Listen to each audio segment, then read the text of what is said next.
थे दबा बल्लू करके एक दबा बल्लू ऐसे गीत है, लोगों ने कहा है गलत सोच लेते कि ऐसा वैसे, लेकिन ये गाना कि हमारे बेमेतरा जिला में एक कहीं भी प्रोग्राम करता तो तकिया कलाम है दबा बल्लू करके, मतलब हर कोई बोलते छोटे से लेके बच्चे से लेके मतलब हर कोई मतलब दबा बल्लू करके।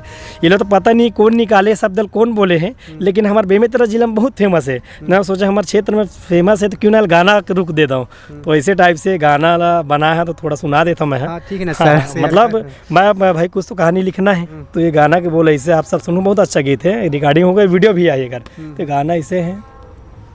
जोन हर देखे कहे का गजब के माले हैं, गोल गोल चेहराओं घुंघरालो बाले हैं।